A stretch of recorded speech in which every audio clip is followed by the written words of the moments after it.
हे कमल नयन, ये कृत्या क्रिया क्या है? कृत्या? कृत्या एक तांत्रिक क्रिया है महादेवी, दुष्क्रिया कहिए। क्या होता है इस क्रिया में? इस क्रिया में तंत्र विद्या की सहायता से एक राक्षसी को जन्म दिया जाता है और वो राक्षसी उस व्यक्ति को मार देती है जिसे मारने के लिए उसे जन्म दिया गया हो। हाय मेरा पुत्र। हे कमल नयन, कोई सीमा भी है इन दुष्टों के अत्याचार की? हर जतन तो करके देख लिया इन दुष्टों ने मेरे पुत्र को मारने का, इनके मन को शांति नहीं मिली। महादेवी, जिस प्रकार नरक में चाहे जितने पापी डाल दीजिए पर नरक का पेट नहीं भरता, उसी प्रकार दुष्ट जन चाहे जितने दुष्कर्म कर लें, उनका भी मन नहीं भरता। परंतु हे सर्वेश्वर, क्या इस कृत्या क्रिया का कोई तोड़ नहीं है? है महादेवी, अवश्य है। कृत्या क्रिया का तोड़ स्वयं उसी क्रिया में निहित है। अर्थात? महादेवी, इस क्रिया द्वारा जिस राक्षसी को जन्म दिया जाता है, यदि वो राक्षसी अपने लक्ष्य को मारने में असफल हो जाए तो उन्हीं लोगों की हत्या कर देती है जिन्होंने उसे जन्म दिया था। मेरी कामना है कि ऐसा ही हो। महादेवी, यदि आपकी कामना विधाता के लेख से मेल खाती हो तो वो अवश्य पूरी होगी।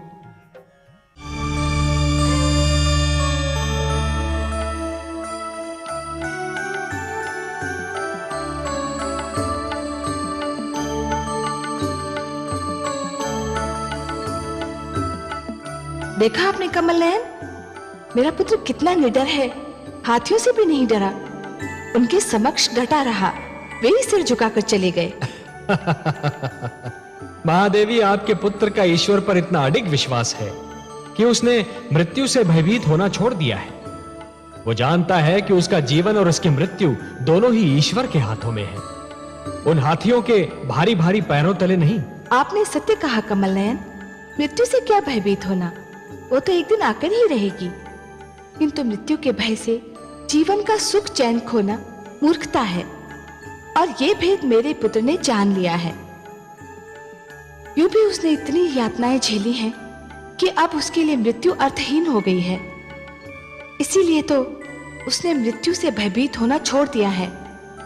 महादेवी, जो मृत्यु से डरते हैं वो जीवन जीने के लिए सिद्धांतहीन समझौते करने लगते हैं, और ऐसा सिद्धांतहीन जीवन मृत्यु से भी बुरा होता है। महादेवी, इतिहास साक्षी है कि जीतते तो वही हैं जो मृत्यु के भय पर विजय पा लेते हैं, और सिद्धांतहीन जीवन जीने वाले तो कायर होते हैं। महादेवी, जैसे ये षंड और अमर्क, मुझे तो इनकी कायरता पर हंसी आ रही है। आहा, वाह पुत्र, धन्य हो तुम। हे कमल नयन, सुनिए आपने मेरे पुत्र की बात। एक बालक ने जीवन का सारा दर्शन सामने रख दिया, इसी को कहते हैं गागर में सागर समो देना। महादेवी, सब लोग जीवन को विद्या की दृष्टि से देखने का प्रयास करते हैं, परंतु आपका पुत्र जीवन को भक्ति के नेत्रों से देखता है, इसलिए जीवन के सारे रहस्य उसे विदित हैं।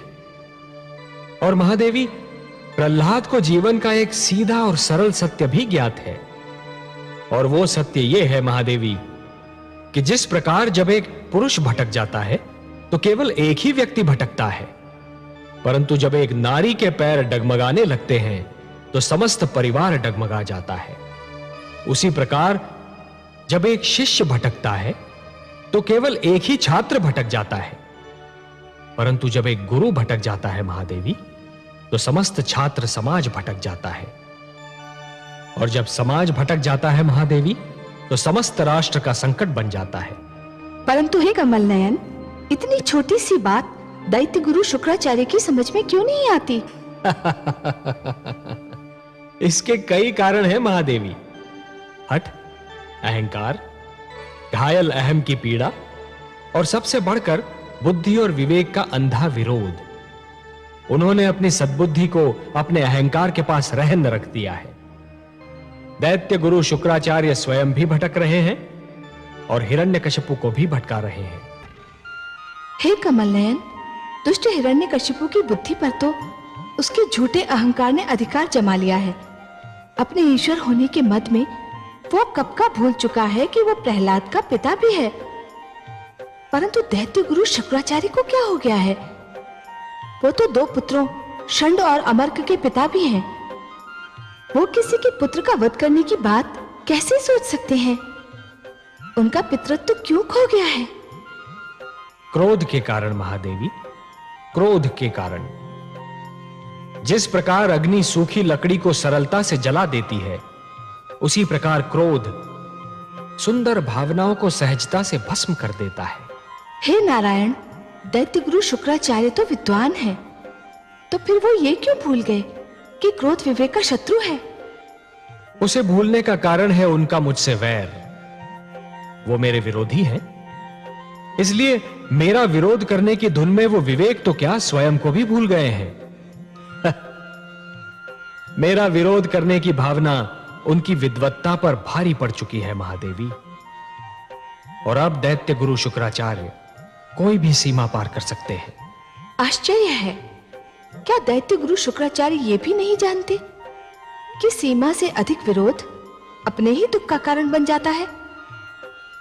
नहीं जानते महादेवी, दुर्भाग्य से वो इस सत्य को नहीं जानते, पर अतिशीघ्र जान जाएंगे। दैत्य गुरु शुक्राचार्य जिस पथ पर पग धरने जा रहे हैं, वहां उन्हें अश्रु और रक्त की धाराओं के अतिरिक्त और कुछ नहीं मिलेगा। मैं कहती थी ना, जो दूसरों का बुरा चाहते हैं स्वयं उनका बुरा हो जाता है। मेरे पुत्र को मारने चले थे दैत्य गुरु, एक क्षण को भी ये ध्यान नहीं आया कि वो भी किसी मां का पुत्र है। अब अपने पुत्र मारे गए तो कैसा विलाप कर रहे हैं दैत्य गुरु।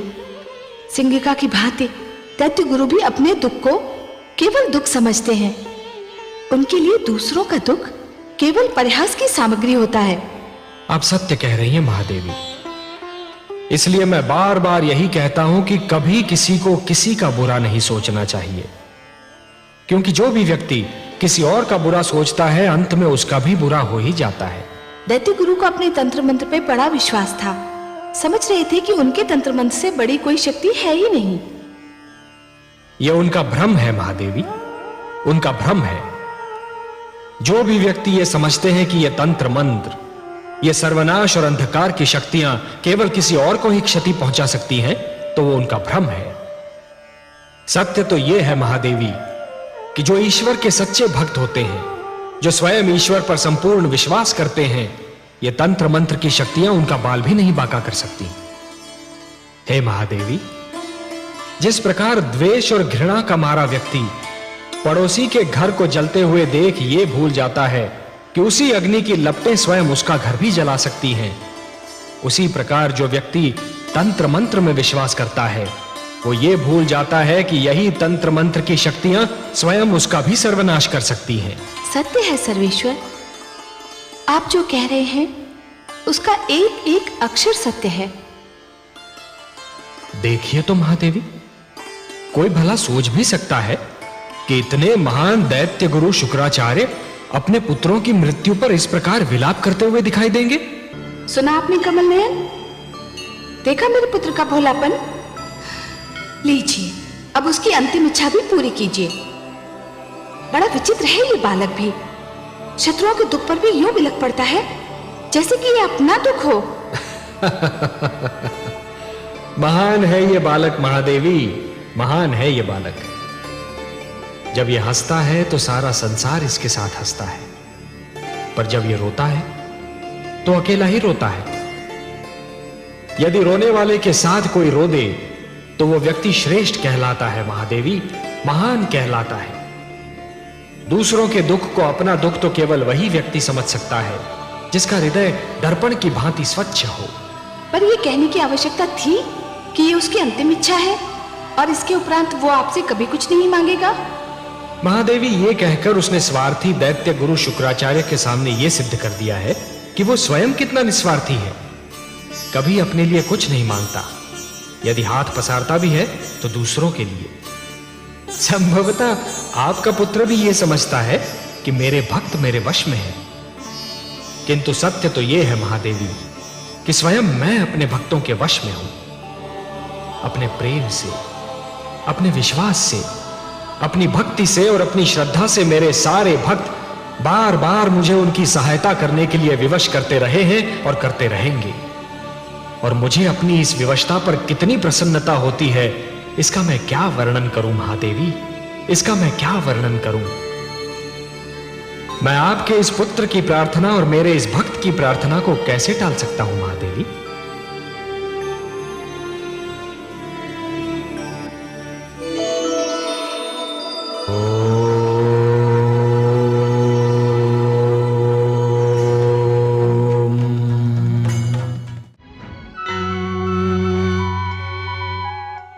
विष्णुलोक में आपका स्वागत है आदि प्रजापति। हे लक्ष्मी नारायण, रोकिए, इस नरसिंहार को रोकिए, नहीं तो अनर्थ हो जाएगा। आप ही कोई उपाय बताइए ब्रह्मा जी। मेरी समझ में नहीं आ रहा है। मैंने प्रहलाद के भाग्य लेख में उसे हिरण्यकशिपु के हाथों मारा जाना नहीं लिखा है। दूसरी ओर मैंने हिरण्यकशिपु को भी ऐसा वरदान दे रखा है कि वो मर नहीं सकता। इसीलिए मैंने सदैव यही कहा है हे ब्रह्मा, कि वरदान देने से पहले यह अवश्य सोच लेना चाहिए कि वरदान किसे दिया जा रहा है, क्यों दिया जा रहा है। जिसे यह वरदान दिया जा रहा है वो व्यक्ति इस वरदान का पात्र है भी या नहीं, और यदि है भी तो क्या वो उस वरदान का उचित उपयोग करेगा या नहीं। वो उस वरदान को आत्म सुख का उपहार मानेगा या दूसरों को दुख देने का शस्त्र। हे ब्रह्मा, जिस प्रकार शिशु के हाथ में खड्ग थमा देना अनदेखे संकट को निमंत्रण देना है, उसी प्रकार एक दुष्चरित्र व्यक्ति को वरदान दे देना अपने लिए और सृष्टि के लिए घातक घटनाओं को निमंत्रण देना है। आप सत्य कहते हैं, पर धनुष से बाण निकल चुका है। वरदान तो मैं दे चुका हूं, अब क्या हो सकता है। आपको कुछ तो करना ही होगा।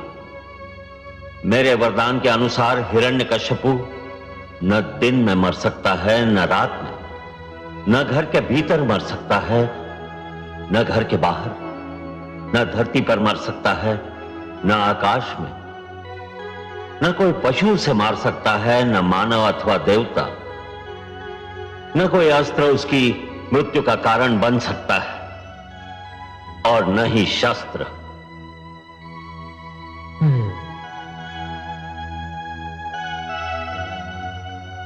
बहुत जटिल समस्या है ब्रह्मा जी।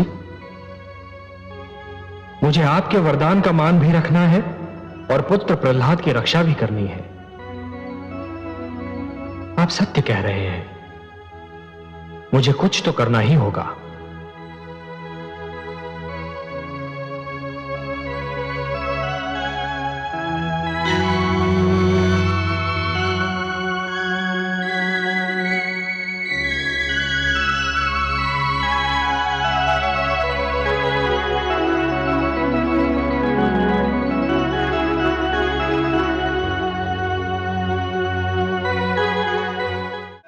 हे पद्मनाभ, हे वासुदेव, आपको कोटि कोटि प्रणाम। आपकी कृपा से पुनः एक बार सत्य की विजय हुई, पापी का अंत हुआ, पाप का नाश हुआ। मानवता के सबसे बड़े शत्रु हिरण्यकशिपु को आपके हाथों मोक्ष प्राप्त हुआ। महादेवी, मानव मेरी सबसे प्रिय रचना है। यह धरती तो मुझे स्वर्ग से भी अधिक सुंदर लगती है।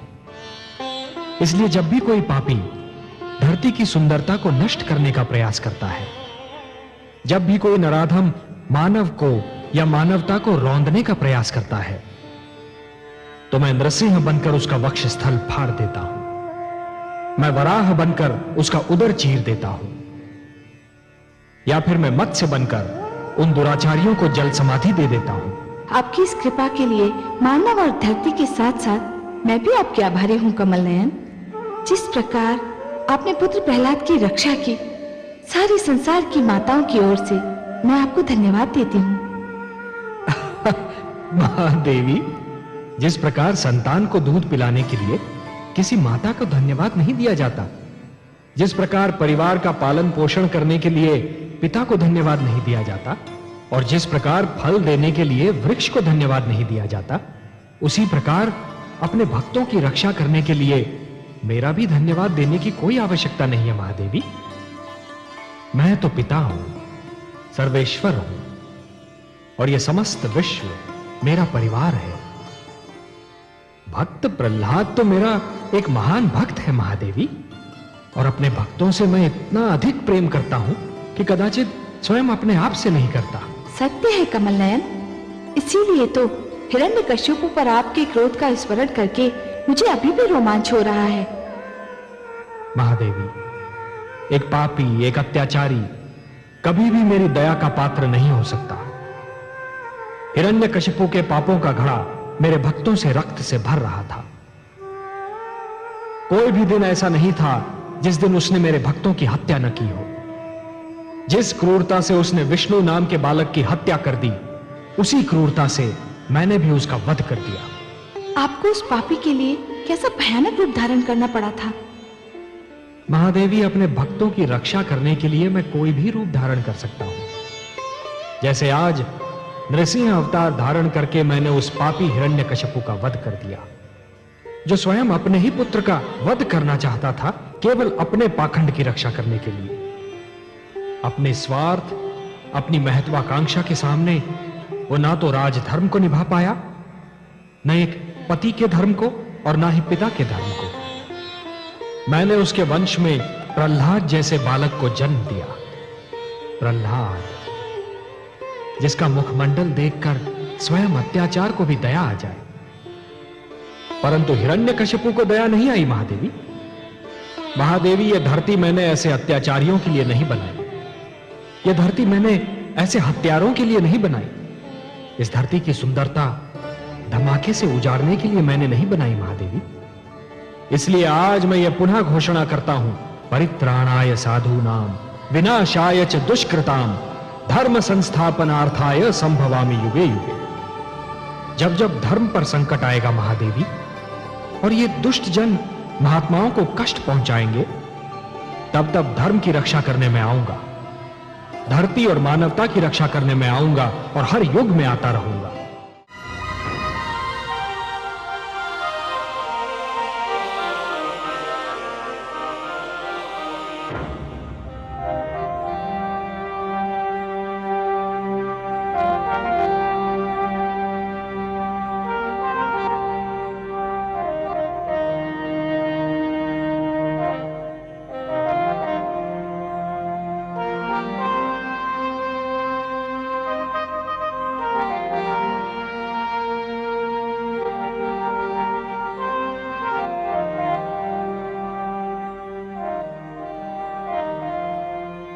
कितना अंतर है, कितना महान अंतर है। कैसा अंतर महादेवी? आपको किस बात में अंतर दिखाई दे रहा है? इस रूप में कमल नयन जो मैं अब देख रही हूं, और उस रूप में जो मैंने हिरण्यकशिपु के वध के समय असुरलोक में देखा था। कहां ये पुष्प की भांति खिला हुआ मुख, जिस पर उषा की लालिमा बिखरी हुई है, ये शांत और क्षीर सागर जैसे नयन, जिनमें कोई उतरता चला जाए तो भी उसकी गहराई नहीं नाप सकता। ये समस्त सृष्टि को सुख और संतोष देने वाली मुस्कान, जिसको देखते ही आपके चरणों में हृदय अर्पित करने को मन करे। और कहा वो विकराल रूप, जिसे देखते ही हृदय में कंपन आरंभ हो जाए। आंखें मूंद लेती हूं डर से, उसके बारे में सोचती भी हूं तो शरीर में झुरझुरी सी दौड़ जाती है। कितना अंतर है आपके दोनों रूपों में। महादेवी, आज तो हमारा सौभाग्य है कि आप प्रेम सुधा की वर्षा हम पर कर रही हैं। मैं तो आपसे पहले भी कह चुका हूं महादेवी कि अपने भक्तों के उद्धार के लिए मैं कोई भी भयानक रूप भी धारण कर सकता हूं। भक्ति की शक्ति मुझसे वो सब करा सकती है जिसकी कल्पना भी नहीं की जा सकती। परंतु वो क्रोध जैसे ज्वालामुखी फट पड़ा हो, जैसे समस्त सृष्टि में भूकंप आ गया हो, जैसे सागर अपनी सारी शक्ति के साथ बिफर उठा हो। मैं तो समझी थी कि आज सृष्टि का पालनहार स्वयं ही सृष्टि का संहार करने पे तुला हुआ है। सत्य तो यह है कि मैं अत्यंत भयभीत हो उठी थी कमल नयन, अत्यंत भयभीत। महादेवी, मैं सब कुछ सहन कर सकता हूं महादेवी, परंतु यदि कोई व्यक्ति अभिमान में यह कहने लगे कि वो स्वयं ही ईश्वर है, मैं उसे कदापि सहन नहीं कर सकता। मैं ये भी सहन नहीं कर सकता महादेवी कि अहंकार को यह भ्रम हो जाए कि उसने सदाचार पर सदा के लिए विजय प्राप्त कर ली है। अंधकार को यह भ्रम हो जाए कि उसने प्रकाश पर विजय प्राप्त कर ली है, या फिर असत्य इस भ्रम में पड़ जाए कि उसने सत्य पर विजय पा ली है। पर मैं क्या करूं कमल नयन? मैं तो आपके इसी रूप पर मोहित हूं जो इस समय मेरे नेत्र देख रहे हैं। यही सुंदर मुखड़ा मेरे मन में बसा हुआ है।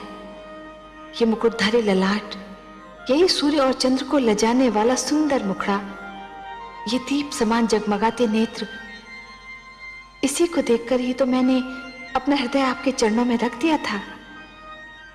महादेवी, यदि आपकी यही इच्छा है कि मैं ऐसा भयानक रूप कभी धारण ना करूं, तो मैं आपको यह वचन देता हूं, इसके आगे कभी ऐसा रूप धारण नहीं करूंगा जिसे देखकर आप भयभीत हो।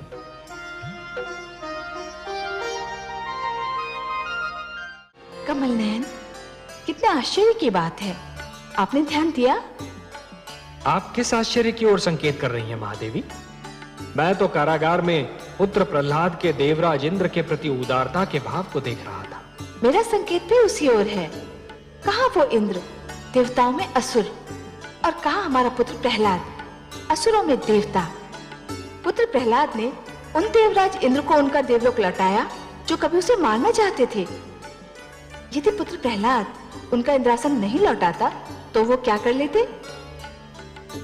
महादेवी, किसी व्यक्ति के पास सैकड़ों गायें होती हैं, सहस्रों हाथी होते हैं, लाखों घोड़े होते हैं और ऊपर से माणिक मोती की खानें होती हैं, परंतु जिस दिन उस व्यक्ति के पास संतोष का धन आ जाता है, ये सारे हाथी, घोड़े, माणिक मोती की खानें धूल के समान हो जाती हैं। प्रहलाद के पास संतोष का धन तो तभी से था जब से वो माता के गर्भ में था। इतना श्रेष्ठ बालक जिस दिन राजा बनेगा, उसकी प्रजा कितनी सुखी होगी। हाँ, ये तो है, प्रहलाद भी एक दिन राजा अवश्य बनेगा। मुझे नहीं लगता पद्मनाभ, अभी तो इस बालक में किसी भी प्रकार का स्वार्थ नहीं है। महादेवी, राजा में ये गुण होना भी आवश्यक है।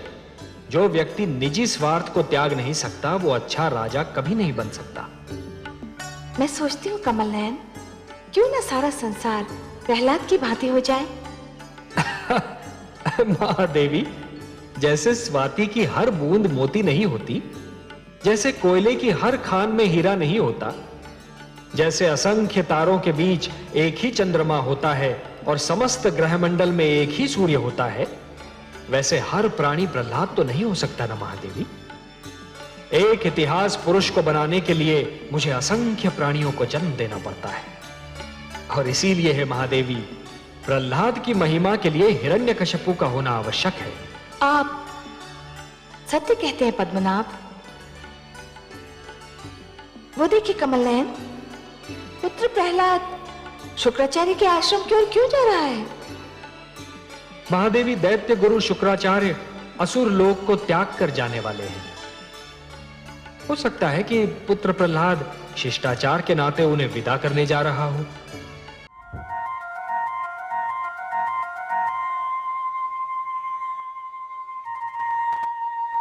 क्या हुआ महादेवी? आपने तो कहा था कि पुत्र प्रहलाद संकट को विदा करने जा रहा है। संकट? कैसा संकट महादेवी? मेरा तात्पर्य शुक्राचार्य से है। शुक्राचार्य? क्या हुआ, वो सकुशल तो हैं? शुक्राचार्य तो सकुशल हैं, किंतु मेरे पुत्र प्रहलाद की कुशलता का क्या होगा? अब क्या किया आपके पुत्र ने? क्या किया? उसने अपने आंगन में नाग पाल लिया है। अब नाग तो उसे डसेगा ही। महादेवी, आपने चंदन का वृक्ष देखा है? देखा है कमल नयन। चंदन के वृक्ष के चारों ओर नाग ही नाग होते हैं, पर उनके विष का प्रभाव चंदन के वृक्ष पर पड़ता ही नहीं। अपना प्रहलाद भी चंदन है। ये बात उपहास में टालने वाली नहीं है वासुदेव। पुत्र प्रहलाद कितना सीधा, कितना सरल है। शुक्राचार्य रूपी संकट अपने आप टल रहा था। अच्छा भला वो जा रहा था, किंतु पुत्र प्रहलाद ने अपने सबसे प्रबल विरोधी को अपने साथ रख लिया। ये क्या नीति हुई कमल नयन? महादेवी बच्चा है, अबोध है, सीख जाएगा। अच्छा ये बताइए कि क्या आप जानती हैं कि सबसे बड़ा नीतिज्ञ कौन होता है? नहीं नारायण। सबसे बड़ा नीतिज्ञ वो होता है जो अपने विरोधियों को साथ लेकर चलता है। इससे तो यही सिद्ध हो रहा है कि प्रहलाद उतना सरल नहीं है जितना कि आप समझ रही हैं। अब ये तो देवर्षि नारद से ही पता चलेगा कि नीति की शिक्षा उन्होंने प्रहलाद को कब दी। आपकी बातें तो कभी कभी मेरी समझ से परे हो जाती हैं वासुदेव। महादेवी, हमारे प्रहलाद को राजा बनना है और एक अच्छे शासक के विरोधी तो होने ही चाहिए। जब तक उसके विरोधी नहीं होंगे वो सतर्क नहीं होगा, सावधान नहीं होगा और प्रजा में प्रिय भी नहीं होगा। आज समस्त संसार में दैत्य गुरु शुक्राचार्य से श्रेष्ठ राजनीति का कोई आचार्य नहीं मिलेगा। वो मेरे विरोधी अवश्य है महादेवी, परंतु आज तक उन्होंने कभी अपने कर्तव्य से मुख नहीं मोड़ा और इसीलिए वो मुझे प्रिय भी हैं। महादेवी, आप तो बस प्रहलाद जैसे पुत्रों की चिंता कीजिए और सृष्टि के सारे शुक्राचार्यों की चिंता मुझे करने दीजिए। लगता है मेरे पुत्र की परीक्षा की श्रृंखला कभी समाप्त ही नहीं होगी।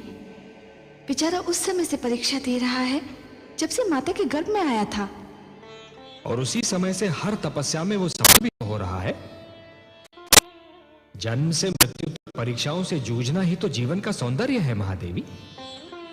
जीवन के हर क्षण अपने अस्तित्व का प्रमाण देने के लिए परीक्षाएं तो देनी ही पड़ती हैं। महादेवी, यदि परीक्षाएं ना हो तो जीवन सपाट और नीरस बन जाए। परंतु इस समय वो ऐसी परीक्षा दे रहा है जो उसके ज्ञान क्षेत्र से बाहर है।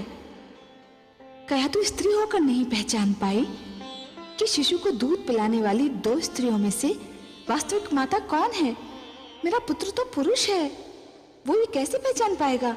यही तो ज्ञान की कसौटी है महादेवी। एक ज्ञानी व्यक्ति वही होता है जो यदि किसी प्रश्न का उत्तर नहीं जानता तो चहुओर देखता है, दूसरों के अनुभवों से और दूसरों की चिंतन शक्ति से ज्ञान जुटाने का प्रयास करता है। हे महादेवी, जिस प्रकार एक दीपक दूसरा दीपक जला सकता है, उसी प्रकार दूसरों के ज्ञान और अनुभवों से और दूसरों की चिंतन शक्ति से स्वयं अपना ज्ञान भी तो बढ़ाया जा सकता है, और एक राजा के लिए यह नितांत आवश्यक है। मुझे तो उलझन हो रही है कमल नयन। महादेवी, आप प्रहलाद की चिंतन शक्ति पर विश्वास कीजिए। देखिए तो सही कि प्रहलाद में इन परिस्थितियों से निपटने की कितनी क्षमता है। आज तो चमत्कार हो गया कमल नयन। आपने सच कहा था। प्रहलाद ने पुत्रवधू धृति की प्रतिक्रिया को कसौटी बनाकर उचित निर्णय दिया। महादेवी, किसी भी व्यक्ति को तैरना तभी आ जाता है जब वो जल में गिर जाता है। आपके पुत्र प्रहलाद ने भी विकट परिस्थितियों का सामना किया, तभी उसका विवेक जागा। जिस प्रकार कुंदन बनने के लिए सोने को पहले अग्नि में तपना पड़ता है, उसी प्रकार किसी भी व्यक्ति को अपनी भीतर की क्षमताओं को जानने के लिए परीक्षा की अग्नि में तपना पड़ता है महादेवी। परंतु मुझे तो आश्चर्य हो रहा था कि प्रहलाद जैसे कोमल स्वभाव और करुणा भरा हृदय रखने वाले ने मृत्युदंड दे कैसे दिया, और वो भी एक नारी को। इसका सारा श्रेय तो दैत्य गुरु शुक्राचार्य को जाता है महादेवी, और इसी से उनका अस्तित्व भी सिद्ध होता है। मैंने आपसे कहा था ना कि दैत्य गुरु शुक्राचार्य बाहर से दिखने में कितने ही स्वार्थी और दुर्गुणी क्यों न दिखाई दें, परंतु भीतर से ज्ञान का भंडार है। नीति शास्त्र में आज भी उनके समक्ष कोई नहीं ठहर सकता। यह तो उन्हीं की शिक्षा का फल है महादेवी, जो आपका पुत्र प्रहलाद राजा का दायित्व निभा पाया। परंतु मेरी चिंता कुछ और है महादेवी। आपकी चिंता? भला आपको क्या चिंता है? महादेवी, जिस प्रकार एक कृषक लहराते हुए खेत को देखकर प्रसन्न तो हो जाता है, परंतु उसके मन में एक आशंका रहती है कि क्या अगले वर्ष भी खेती यूं ही लहराएगी या सूखी रह जाएगी। मेरे मन में भी यही आशंका है महादेवी कि प्रहलाद की बनाई हुई परंपरा उसकी अगली पीढ़ियों तक बनी रहेगी या नहीं। हाँ, मेरा पौत्र विरोचन अब युवा होने वाला है देखते हैं वो अपने पिता से कौन से गुण प्राप्त करता है। हाँ महादेवी, प्रहलाद की एक परीक्षा यह भी होगी कि जिन आसुरी प्रवृत्तियों को उसने बदल दिया, क्या वो उन्हें दोबारा उभरने से रोक पाता है? क्योंकि पुत्र मोह संसार की सबसे कठिन परीक्षा है।